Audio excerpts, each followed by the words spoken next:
बिस्मिल्लाहिर्रहमानिर्रहीम। जी नेक्स्ट देखिए एडिशन लॉज। सबसे पहले क्लोजर लॉ।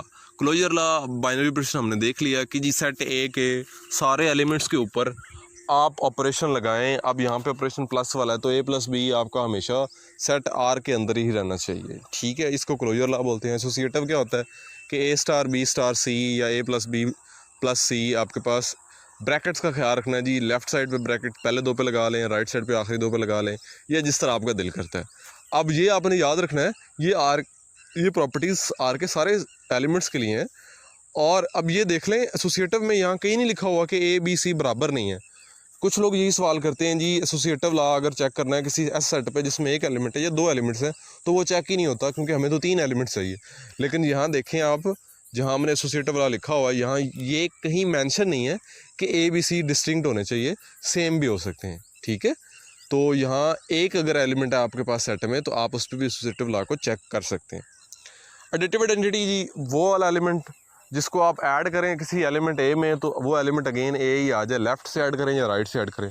और आपको पता है जी वो कॉमन एलिमेंट कौन सा है, ज़ीरो, जिसको हम एडिटिव आइडेंटिटी बोलते हैं यूजुअल एडिशन की। उसके बाद एडिटिव इनवर्स देखें। For all a belongs to R. Additive inverse आपने कैसे निकालने होते हैं, जस्ट आपने साइन चेंज करने। यानी अगर आपके पास ए है तो उसका एडिटिव इनवर्स माइनस ए होगा, अगर माइनस ए है तो उसका एडिटिव इनवर्स प्लस ए होगा।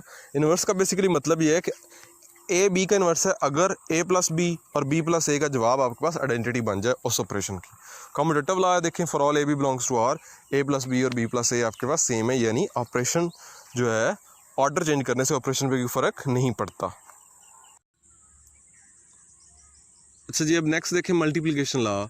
तो सेम एडिशन की तर्ज पे for all A B belongs to R, a dot b आपका आर में होना चाहिए, या एक बी इसको लिख सकते हैं, कोई फ़र्क नहीं पड़ता। एसोसिएटिव लॉ वही है, ए बी सी तीन एलिमेंट्स होंगे, प्रोडक्ट लेना है, ब्रैकेट्स का ख्याल रखना है जी, चेंज कर देनी है ब्रैकेट्स आपने। मल्टीप्लिकेटिव आइडेंटिटी क्या होती है, वन आपकी मल्टीप्लिकेटिव आइडेंटिटी है कि जिसको आप किसी भी एलिमेंट ए से मल्टीप्लाई करें तो जवाब वही एलिमेंट ए अगेन आ जाए, लेफ्ट और राइट दोनों साइड से आपने करना होता है।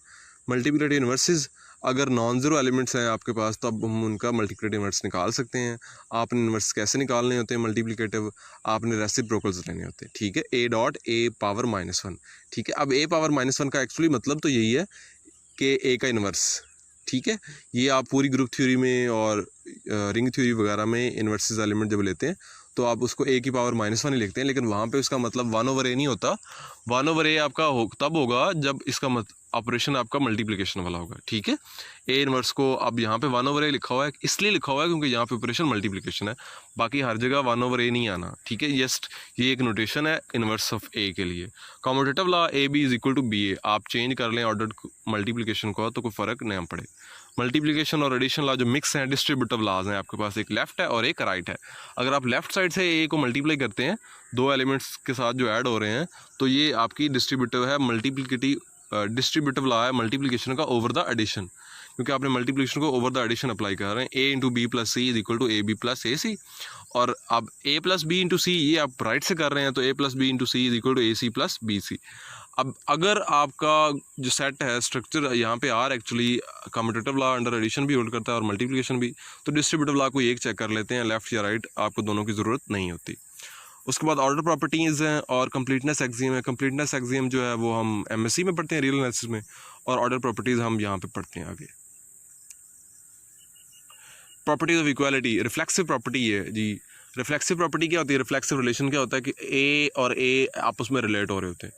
तो इक्वालिटी वाली प्रॉपर्टी है तो हर एलिमेंट अपने आप के इक्वली होता है। ठीक है, सिमेट्रिक प्रॉपर्टी क्या है, for all A B belongs to R, अगर ए बी के इक्वल है तो बी ए के भी इक्वली है, इसमें कोई दूसरी बात ही नहीं है। ट्रांजिटिव क्या है जी, ए अगर बी के इक्वल है, बी सी के इक्वल है तो ए सी के इक्वल है। एडिटिव प्रॉपर्टी क्या है, ए इज इक्वल टू बी है तो अगर आप कोई एलिमेंट ऐड करेंगे तो इसे इक्वालिटी पे कोई फ़र्क नहीं पड़ेगा। मल्टीप्लिकेटिव में भी यही है कि अगर आप दो एलिमेंट्स इक्वल हैं तो उनको मल्टीप्लाई कर लें किसी नंबर से तो आपके पास इस इक्वालिटी पे कोई फ़र्क ना पड़े। कैंसलेशन प्रॉपर्टी इन दोनों का उल्ट होता है कि आपने बैक जाना है, अगर A plus C is equal to B plus C है तो सी कैंसिल कर दें, ए प्लस बी आ जाएगा।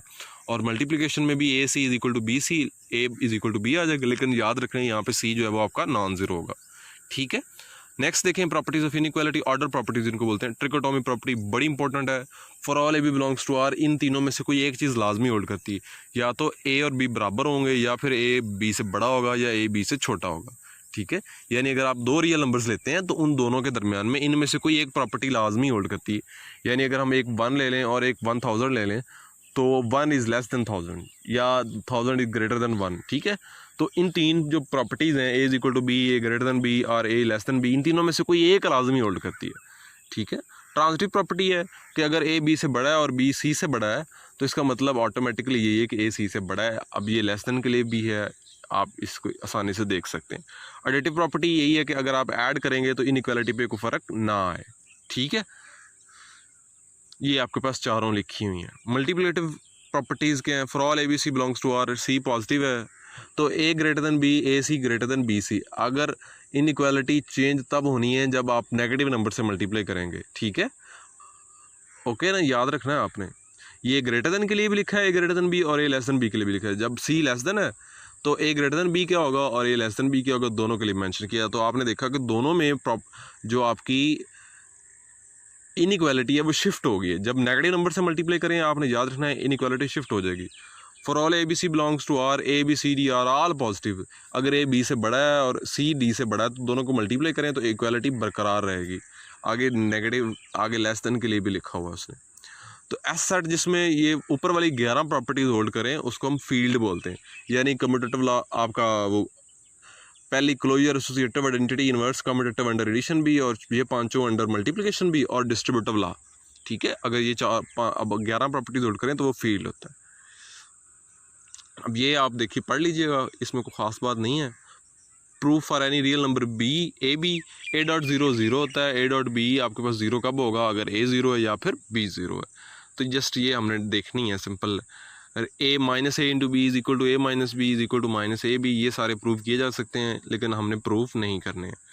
ये एक इंपॉर्टेंट चीज़ें हैं कुछ। A over B is equal to C over D if and only if A D is equal to B C. इसको हम प्रिंसिपल बोलते हैं इक्वालिटी ऑफ फ्रैक्शंस का। फिर रूल है प्रोडक्ट ऑफ फ्रैक्शंस का, आप ऊपर वालों को मल्टीप्लाई करेंगे आपस में, नीचे वालों को मल्टीप्लाई करेंगे। फिर A over B is equal to K over K भी है, गोल्डन रूल बोलते हैं हम इसको फ्रैक्शंस की। ठीक है, के आप नॉन ज़ीरो नंबर लेंगे, और A over B over C over D, A D over B C. जब ये है क्वोशंट है फ्रैक्शंस की, यानी आपके पास ऊपर भी एक फ्रैक्शन है नीचे भी फ्रैक्शन है, तो आपने उसको कैसे सॉल्व करना है। ठीक हो गया। अब एक एग्जांपल नंबर 7 देख लें ताकि आप एक्सरसाइज खुद कर सकें।